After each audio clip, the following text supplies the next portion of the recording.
ॐ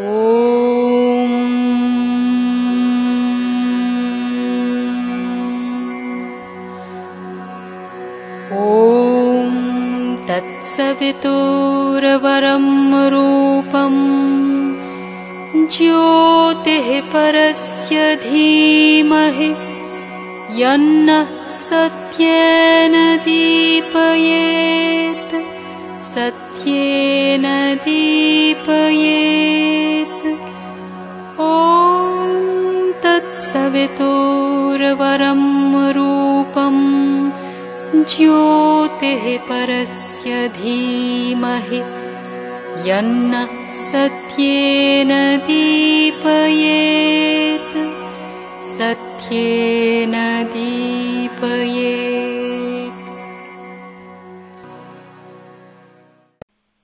1872 मसीहा अगस्ट मास 15 तारिख रे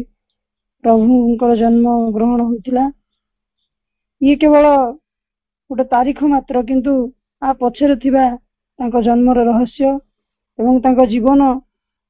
समग्र जीवन भगवान को प्रकाश करिया पई जो साहाय्य करथिला पृथ्वी को, से उद्देश्य रे तांकर जन्मर गुरुत्व विषय रे आम माने जानिबा निहाती दरकार। तेणु आज आम पाठ्यक्रम रे श्री अरविंदर जीवनी संपर्क रे ही आलोचना करिया एवं खूब चमत्कार हबो मोर आशा। मु आम संगे अच्छी तुम मैंने समस्त जान समरेंद्र भाई को, तेणु समरेंद्र भाई को मु अनुरोध करी आज सी श्री अरविंद जीवनी संपर्क रे आम मान समस्त को आलोचना रे अंशग्रहण करेंगे। समरेंद्र भाई धन्यवाद पद्म भाई। एवं जो मान को मु देखि पारुनी तथापि ताको उपस्थित स्पंदन को अनुभव करुची से श्रद्धार पिला माने एवं अपाही माने भी उपस्थित अछंती, से मान को भी मोर नमस्कार।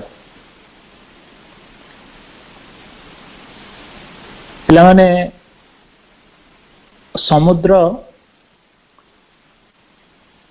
आम जिते देखू तार बाह्य तरंग बहुत अस्थिर, तमाने ढेउ आसे जाए, केते बहुत ऊपर को आसे, केते बेले से तरंग द्वारा केते क्षय क्षति हुए, किंतु यथार्थ रे समुद्रर यही बाह्य रूप समुद्रर परिचय नुहे। समुद्रर परिचय होची जेतेबेले समुद्रर गभीरता को जिबे, बाहर जेते अशांत देखा जाउथिले मध्य समुद्रर गभीरता सेते शांत। आमे साधारण भाव रे कौनसी व्यक्तिर बाह्य जीवन को देखिकी से लोक को विवेचना करिथो, से लोक ऊपर किछि मंतव्य देथो। ये होची साधारण भावे मनुष्य देखिबार उपाय बा दृष्टिकोण, जे सब बेले से बाहर देखिकी जना व्यक्तिर भीतर को कल्पना करे। किंतु एपरी अनेक यह सत्य हो पारे, किंतु सब बेले सब क्षेत्र रे यह सत्य नुह। श्री अरविंद जीवनी कथा जते बेले आमे आलोचना को नबा, श्री अरविंद निजे कहउछंती जे no one can write about my life. से कहउछंती मो जीवन विषय रे केही लेखि परिबेनी। ताको जीवनी की आमे जीवनी केमती जानू, जने महान महान लोकंकर जेतबेले जीवनी लेखा जाए तमे पढ़िबो सुनिबो जे सेमाने से व्यक्तिर सांगरे रहंती, तांको सांगरे केते कथावार्ता करंती, तांकर बाह्य जीवन को अवलोकन करंती, ताहा पर से तांको जीवनी लेखा हुए। नॉर्मली एई प्रकार लेखा हुए। किंतु श्री अरविंद कहउछंती मो जीवनी के लेखि परिबेनी। लेखि परिबेनी अर्थ होची से कहउछंती जे मोर जो बाह्य जीवन अच्छी सेमिति किछि घटिनी जोथि तमे ताकू ठीक भाव में लिखिपर कारण श्री अरविंदर जमती समुद्र गभीर जमती श्री अरविंदर जीवनी से भाई गभीर तथापि जिते आम विषय किसी कहवा आम से जिन लगे हो श्री अरविंदर माँ का विषय किसी कहवा माने जमती कहुए भगवान को पार्टी रे कही होबनी वर्णना करी होबनी सेमती श्री अरविंदर जीवन जीवनी की आमे केबे भी वर्णना करि परिबनी कहि परिबनी तथापि श्री अरविंदर से बाह्य जीवन केवल बाह्य जीवन अंतर्जीवन कथा आम छाड़ीदवा ताको बाह्य जीवन आम भाई व्यक्तित्व मानक पई एते इन्स्पायरिंग एते प्रभाव आम जीवन में पकेब ता तुम मैंने जिते पढ़ बुझीपर बाह्य जीवन केवल तांकर पिला बेलू आरंभ करी स्कूल रे पाठ पढ़ाठू आरंभ करी पंडिचेरी रहीकि जो काम से आसछंती से पर्यंत केवल जदि बाह्य जीवन को भी देखा ताहा आम जीवन को प्रभावित करिब एथिरे निस्संदेह आमे कहीं चाहूँ जे श्री अरविंदर जीवनी आज श्री अरविंदर जन्म मासरे आमे ताकू किछि भागरे अल्प किछि आलोचना करिबा आमे देखिबा जे श्री अरविंदर आमे अति छोट बयस तमको डेट बा बापा का ना माँ का ना तुम आराम रे तुमको बही रेफरेंस दे पढ़ी पार कि बहुत कम समय आमे मुख्य मुख्य घटना को स्पर्श करके जीवा भाव तम बयसर पिला माने तुम माने 8, 9, 10 पिला माने अच्छा 13, 14, 15 वर्ष कि 15, 16 वर्ष बयसर पिला माने तम मान को वर्तमान जदि मामू घरे छाड़ दिया जाए तुम बापा माँ मान को छाड़ी तुम रही पारबनी तुम केमती कौन करू आम केमती चलू किंतु भाव गोटे 7 वर्षर पिला को इंग्लैंड पठे बापा माँ पाठ पढ़िया पुणी कौन उद्देश्य देख उद्देश्य हूँ बापा माँ चाहू नथिले मुख्यतः बापा जे भारतीय संस्कृतिर प्रभाव तांको पर पड़ू तेणु से भारत बाहर को पाठ पढ़ाई पठे देते सेठी भी श्री अरविंदर कौन सी जनक घरे रहिले पाठ पढ़िले किंतु भाव से समय रे सब किसी सुविधा नथिला तथापि श्री अरविंदर निजे से छोट बयस विभिन्न सुविधा असुविधा मध्य देकी गति कर तमे भावनी जे जीवन जिते आम गति करुचु सबुकिछि फुलर सेज होमे चलवा सबुबले बाह्य जीवन कथा आम कथा होचु सबुबले श्री अरविंदर जीवन में छोट बड़ू अनेक सुविधा असुविधा मध्य देकी जाइछन्ति गोटे समय फाइनेंशियल क्राइसिस से भोग कर फाइनेंशियल माने टंका पैसार असुविधा है ब्रेड आ चाहा पी कि से गोटे गोटे दिन काटि समस्या मध्य देकी से गति कर से समय जितेबाला से पुणी कॉलेज रे पाठ पढ़िले जेमती तमे बुद्धदेव को स्टोरी जानी बुद्धदेव को तांकर बापा चाहू नथिले जे तांकर मन संसार छड़ा अन्य कोठी मातु बा अन्य कुआड़ को जाऊ सेणु तांकर बापा तांकर युवक अवस्था जो जो जिनस आवश्यक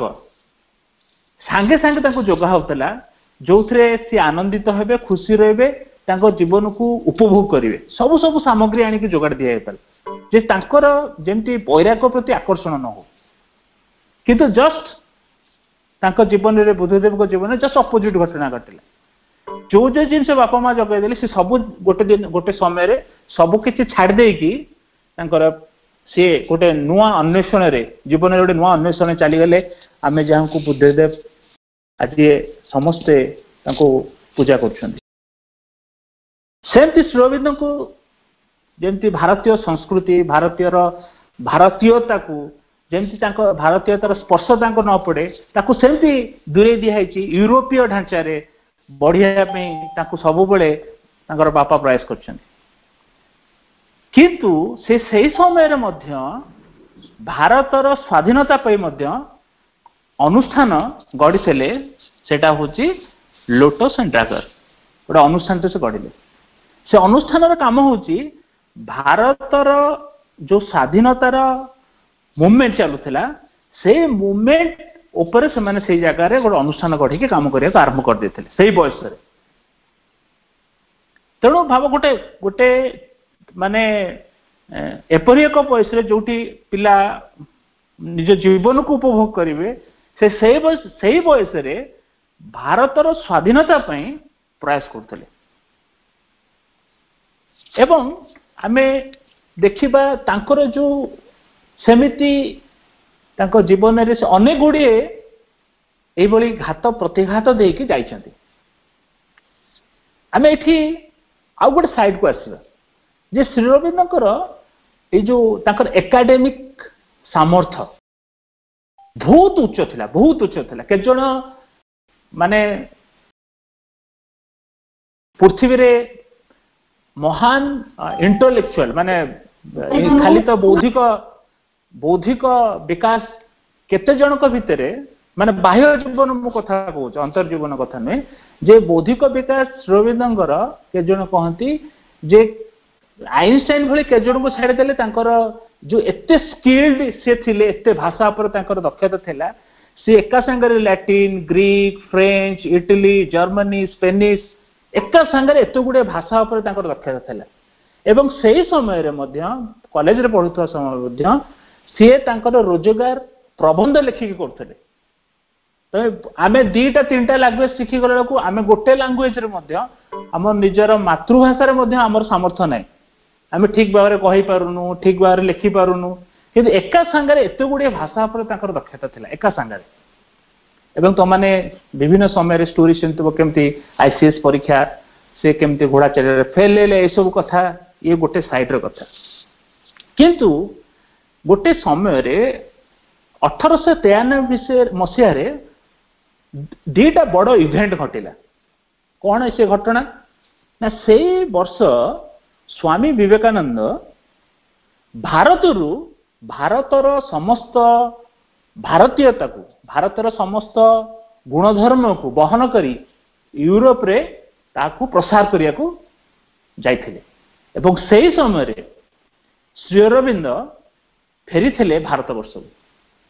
एटा कुआ जे गोटे दीटा बहुत बड़ इवेंट जड़े भारतीयता को लेकिन जाउछंती आउ जड़े यूरोप रे बढ़ी यूरोप रे से बाहर बढ़ी की मध्य इंग्लैंड रे बढ़ी की मध्य से भारत को फेरी आसुचंती भारतर जहाँ तार निहित गुणधर्म को अभिव्यक्ति पाई प्रतिष्ठा करिया ए दीटा घटना बहुत गुरुत्वपूर्ण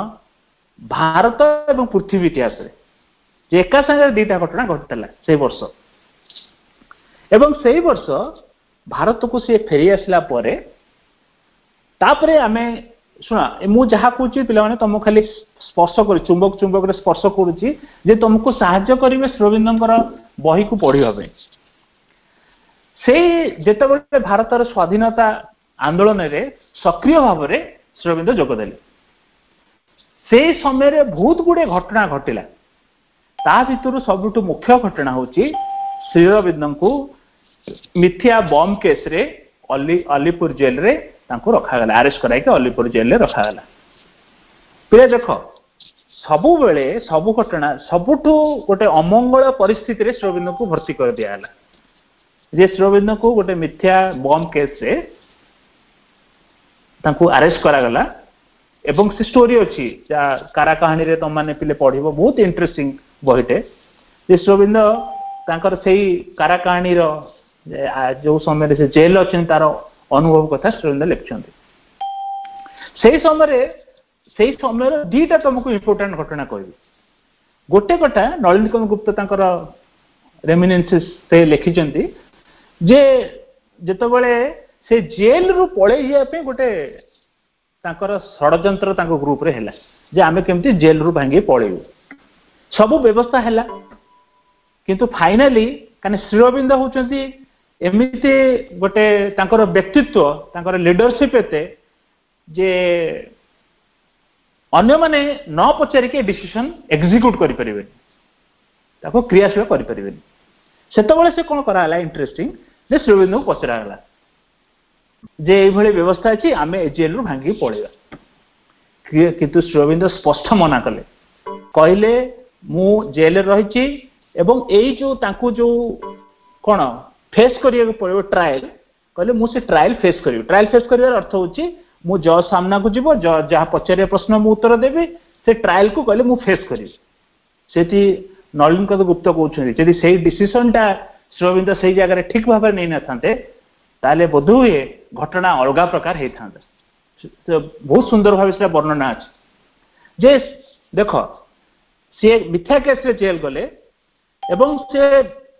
ସେଠୁ ପଳେଇ ଯିବାର ବ୍ୟବସ୍ଥା ଥିଲା, ନ ଯାଇକି କହିଲେ ମୁଁ ଫେସ୍ କରିବି ଟ୍ରାଏଲ, ମୁଁ ତ ଯାହା ଜଜ୍ ପଚାରିବ ମୁଁ କହିବି, ଯାହା ଅସୁବିଧା ହବ ମୁଁ କହିବି, ଫେସ୍ କରିବି। ଏକ୍ଜାକ୍ଟଲି ସେୟା ହେଲା। ଏବଂ ସେଇ ଜେଲରେ ଆଉ ଗୋଟେ ଅନୁଭବ ହଉଛି ଯେ ଶ୍ରୀ ଅରବିନ୍ଦ ସେଠି କହୁଛନ୍ତି ଯେ ପରମ ମଙ୍ଗଳମୟ, ମଙ୍ଗଳମୟ କିଏ ନା ଭଗବାନ ନିଜେ ମଙ୍ଗଳମୟ। ସେ କହୁଛନ୍ତି ପରମ ମଙ୍ଗଳମୟ ଅମଙ୍ଗଳ ଦ୍ଵାରା, ଅମଙ୍ଗଳ ହଉଛି ତାଙ୍କୁ ନେଇକି ଜେଲରେ ପୁରା ହେଇଛି, ସେଇଟା ହଉଛି ଅମଙ୍ଗଳ। ପରମ ମଙ୍ଗଳମୟ ଅମଙ୍ଗଳ ଦ୍ଵାରା ପରମ ମଙ୍ଗଳ ସାଧନ କରନ୍ତି। ତା ଅର୍ଥ ଯେ ସେଇ ସମୟରେ ଶ୍ରୀ ଅରବିନ୍ଦଙ୍କର ଗୋଟେ ମହତ୍ତର ଅନୁଭବ ହେଇଥିଲା। ସେ ସେଇଠି ଯେତେବେଳେ ଜଜ୍ଙ୍କ ପାଖରେ ସିଏ ନିଜେ ଟ୍ରାଏଲ ଫେସ୍ କରୁଛନ୍ତି ସେତେବେଳେ ଦେଖୁଛନ୍ତି ଯେ ସବୁ ଜାଗାରେ ଶ୍ରୀକୃଷ୍ଣ ବସୁଦେବ ସବୁ ଜାଗାରେ ଉପସ୍ଥିତ ଅଛନ୍ତି। ସେ କହୁଛନ୍ତି ଜଜ୍ ବି ବସୁଦେବ, ଯିଏ ତାଙ୍କ ସପୋର୍ଟରେ ଯୋଉ ଓକିଲ, ତାଙ୍କ ବିପକ୍ଷରେ ଯୋଉ ଓକିଲ, ସମସ୍ତେ ସେ ଦେଖୁଛନ୍ତି ଭଗବାନ ନିଜେ ସବୁ ଜାଗାରେ ରହିକି ରିପ୍ରେଜେଣ୍ଟ କରୁଛନ୍ତି। ସେ କହିଲେ ଆଉ କଣ ଡରିବି, ଯଦି ଭଗବାନ ନିଜେ ଯିଏ ନ୍ୟାୟ ଦେବେ, ଯିଏ ତାଙ୍କ ବିପକ୍ଷରେ ଏବଂ ସପକ୍ଷରେ ତାଙ୍କୁ ଯୁକ୍ତି ବାଢିବେ, ଏ ସମସ୍ତେ ହଉଛନ୍ତି ଭଗବାନ। ସେ କହିଲେ ସେଇ ଯୋଉ ଅନୁଭବ ଯେ ସବୁ ଜାଗାରେ ଯେ ଭଗବାନ ଉପସ୍ଥିତ ରହିଛନ୍ତି ଏବଂ ଭଗବାନ ତାଙ୍କୁ ପ୍ରତି କ୍ଷେତ୍ରରେ ତାଙ୍କୁ ଗାଇଡ କରୁଛନ୍ତି, ଆଗେଇ ନେଉଛନ୍ତି, ସେ କଥାର ଅନୁଭବ, ଏ ଗୋଟେ ମହତ୍ତର ଅନୁଭବ ଏଇ ଜେଲ ସମୟରେ ହେଇଥିଲା ଏବଂ ତା କାରାକାହାଣୀ ବହିରେ ଲେଖା ହେଇଛି। ତମମାନେ ପିଲାମାନେ ନିଶ୍ଚିନ୍ତ ସେ ବହି ଗୁଡ଼ିକ ନିଶ୍ଚିନ୍ତ ପଢିବ। ସେଇ ସମୟରେ ଯେତେବେଳେ ଭାରତ ଫେରି ଆସିଛନ୍ତି ସେଇ ସମୟରେ ତାଙ୍କ ବାପା ଗୋଟେ ମିଛ ଇନଫର୍ମେସନ ହେଇଗଲା ଯେ ଶ୍ରୀ ଅରବିନ୍ଦ ଯୋଉ ଜାହାଜରେ ଆସୁଛନ୍ତି ସେ ଜାହାଜଟା ଆକ୍ସିଡେଣ୍ଟ ହେଇଯାଇଛି, ଡୁବି ଯାଇଛି ଏବଂ ଶ୍ରୀ ଅରବିନ୍ଦ ସେଥିରେ ଦେହତ୍ୟାଗ କରିଛନ୍ତି। କିନ୍ତୁ ଏ ଘଟଣା ତାଙ୍କ ବାପା ଶୁଣିଲା ପରେ ସକ୍ ହେଇଗଲେ, ତାଙ୍କ ମା ପାଗଳା ହେଇଗଲେ ଏବଂ ସେ ଫେରିଲା ପରେ ତାଙ୍କ ମା ପାଗଳା ହେଲା ପରେ ସେ କହୁଛନ୍ତି ବହୁତ ସମୟରେ ଯେ ମୋ ପାଗଳା ମାର ମୁଁ ପାଗଳା ସନ୍ତାନ। ତାର ଶ୍ରୀ ଅରବିନ୍ଦଙ୍କ ଜୀବନରେ ଡିସିସନ, କୌଣସି ଡିସିସନ ଅତୀତକୁ ଆଧାର କରି ହେଇନି। ତାଙ୍କ ଡିସିସନ ପ୍ରତି ଜାଗାରେ ଆମ ଭଳିଆ ଲୋକ ହେଇଥିଲେ ଆମେ ଆମ ନିଜ ସେଫ୍ଟି ଦେଖିଥାନ୍ତେ, ଆମେ ଡିସିସନ ନେଲା ବେଳକୁ ହଜାର କଥା ଭାବିଥାନ୍ତେ। କିନ୍ତୁ ଶ୍ରୀ ଅରବିନ୍ଦ କହୁଛନ୍ତି ଯେ ମୋ ଜୀବନରେ ମୁଁ ଯାହା ଡିସିସନ ନେଇଛି ତାହା ହଉଛି ଭଗବାନଙ୍କର ସିଧାସଳଖ ଆଦେଶ ବୋଲି କହୁଛନ୍ତି। ସେଇ ସମୟରେ ସମସ୍ତେ କଣ କରନ୍ତି ନା ଆମ ଭଳିଆ ଆମେ ଯଦି ଛୋଟିଆ ଆମେ ହଜାର କଥା ଭାବିଥାନ୍ତୁ, ଯେହେତୁ ସିଧାସଳଖ ଭାବରେ ସେ ଏକ ଉଚ୍ଚତର ଶକ୍ତି ଓ ଚେତନାକୁ ବହନ କରିକି ଡିସିସନ ନେଉଛନ୍ତି ବା ଡିସିସନ ଆସୁଛି ଏବଂ ସେ ଏକ୍ସିକ୍ୟୁଟ କରୁଛନ୍ତି। ସେ କହୁଛନ୍ତି ମୁଁ କଣ ସେଇ ଆଉ ଡିସିସନ ତାଙ୍କୁ ପ୍ରତି ଜାଗାରେ ଉପର ଆଦେଶରୁ ସେ ଗୋଟେ ଷ୍ଟେପ ନେଇ ଚାଲିଛନ୍ତି ଏବଂ ଆସିକି ତାପରେ ଆସିକି ପଣ୍ଡିଚେରୀରେ ପହଞ୍ଚନ୍ତି। ତା ଭିତରୁ ଆଉ 1 କି 2 ମିନିଟ ଅଛି। ସେଇ ସମୟରେ ଅନେକ ଗୁଡ଼ିଏ ଘଟଣାରୁ ସବୁଠୁ ମୋଷ୍ଟ ଇମ୍ପୋର୍ଟାଣ୍ଟ ଘଟଣା ହଉଛି ଶ୍ରୀ ଅରବିନ୍ଦଙ୍କର ଭାରତୀୟ ପ୍ରତି ଏବଂ ଆମ ଭଳିଆ ଯୁବକ ମାନଙ୍କ ପ୍ରତି। ଆମେ ସମସ୍ତେ ତମେ ଜାଣିଛ 3ଟି ପାଗଳାମୀ ନାଁରେ, କାରଣ ସିଏ ସେ ଚିଠିଟି ମୃଣାଳିନୀ ଦେବୀକୁ ଦେଇଥିଲେ ଏବଂ ସେଇଥିରେ ସେ ତାଙ୍କ 3ଟି ପାଗଳାମୀ ରହିଛି। ମୁଁ ଏଥର ତମକୁ ହିଣ୍ଟସ ଦଉଛି, ତାପରେ ଆମେ ଯଦି ସମୟ ହବ ନେକ୍ସଟ କ୍ଲାସରେ ଆଲୋଚନା କରିବା। ସେ 3ଟି ପାଗଳାମୀ ବିଷୟରେ ତମେ ଭଲ କି ଜାଣିଛ। से कहते जे तमे जानिच जे आमे आमे कहीं पाठ पढ़ुचु आमे कहीं उपार्जन करुचु सब कहूँ आम जहाँ भी करुचु पाठ पढ़ुचु उपार्जन करुचु आम निज बा परिवार भरण पोषण करुचु जहाँ भी करुचु से श्री अरविंद कहते जे ताकर प्रथम पागलामी होची जे भगवान आमको जो गुण देइछंती जो प्रतिभा देइछंती जो शिक्षा देइछंती जो टंका बा धन संपत्ति देइछंती से सब होची भगवान कर ए एटीट्यूड पिला माने हमको रखिया पड़े आम भीतर किसी सामर्थ्य रही आम भीतर आम भल पाठ पढ़ी पारुछु भल लिखि पारुछु भल काम करि पारुछु श्री अरविंद कहते सबू आमर नुहे भगवान आमको देइछंती आउ जनक जिनस आमको दिहाई सामर्थ्य रूपे आम काम करूँ से कहते सबू भगवान कर एवं जेतिके निज पे आवश्यक सेतिके ही खर्च करिकी अन्य सबू तांको उद्देश्य रे तांको फेरै देबाको पड़िबो एवं द्वितीय पागलामी कहउछंती जे ईश्वर जदि अछंती ताहले कोन हबो ताकर अस्तित्व को अनुभव करिया पड़ो अन्य खाली कहउछंती बोली नुहे सब धर्म कहूची समस्त कहउछंती बोली नुहे एइथि पई जे अछंती तांको अछंती ताको आमे निश्चिंत मु ताको रियल ताकर उपस्थिति को निश्चिंत प्रत्यक्ष करिवे ये होची श्री अरविंद का एवं तृतीय पागलामी होची बहुत इंपोर्टेंट सेटा होची जे समस्त देश को निजर आमे भारतीय माने निजर मां बोली कहू श्री अरविंद सेई कथा कहउछंती जे ए देश पहाड़ पर्वत बा भूमि बा गछलता पर्वत ए सब तो नुहे से कहते मु से देश को माँ बोली जाने भक्ति करे एवं पूजा करे तेणु भाव भारत भारतीय हबार गोटे बहुत गौरव रही एमती नुहे जे खाली बाहर ढांचार गौरव रही एक्चुअली भारत गोटे नूतन जिनसर संधान रे भारतीय माने को एनसिएंट युगरु को अतीत कालरू चेष्टा करी आसुची एवं से भारतीय जे पृथ्वीर नेतृत्व नब ए कथा केवल पॉसिबल हम जदि भारतीय माने आमे माने जो माने कहूचु भारतीय बोली गर्व करुचु तापे आमको प्रचंड परिश्रम करिया पड़े से परिश्रम पाई श्री अरविंद आमको बाट रही श्री अरविंद होचंती से शक्तिर चेतना से नूतन जुगर वार्तावह नूतन जुग पे जहाँ आवश्यक ये सब जिनस आणिक आम हाथ पाहांतारे पहुंची एवं आमको जो माने आमे पूर्णांग शिक्षा केंद्र रे पाठ पढ़ुचु जो पिला माने आमे जो माने एठी तम संगरे काम करूचु विभिन्न काम तम संगरे मिसी करूचु ए समस्त गोटे उद्देश्य आमे ताले ए तीनोटी श्री अरविंदर पागलामी विषय जानिबले ए श्री अरविंदर जीवन को आमे आउ दुईटी भाग रे ताको आलोचना करिबा समस्ते आपको जगह श्री अरविंद आज भास्ट आज यूनिवर्स जिते विशाल ए विश्व से विशाल होचन श्री अरविंद एवं श्री अरविंद विषय अनेक कथा रही एवं ए 20 मिनिट भितर सरीबा माने संभव नुहे तेणु तथापि मुझे किसी स्पर्श करी तुमको तापर अध्ययन में साहाय्य करी धन्यवाद अनेक अनेक धन्यवाद समरेंद्र भाई पिले माने आमे हुए तो आगुरी किछि किछि सुनिथिले किंतु मु आशा करे भाई को आलोचना हम समस्त को प्रभु को महापुरुष श्री अरविंद बहिटी पढ़िया को आहरी उत्साह प्रदान करिवो आमे एई श्री अरविंद को जन्म मास रे एई संकल्प नबा जे प्रभु को जीवनी भल भाव जानिबा पढ़िबा एवं ताकू आम जीवन रे सेई भली लगेया पई चेष्टा करिबा आज पाठ्यक्रम कार्यक्रम को आमे एठी विश्राम दबा मो माँ को म्यूजिक प्ले करी समस्ते माँ को ऊपर एकाग्र हवा माँ को ऊपर कृतज्ञता जनाई आज कार्यक्रम शेष करवा अनेक अनेक धन्यवाद।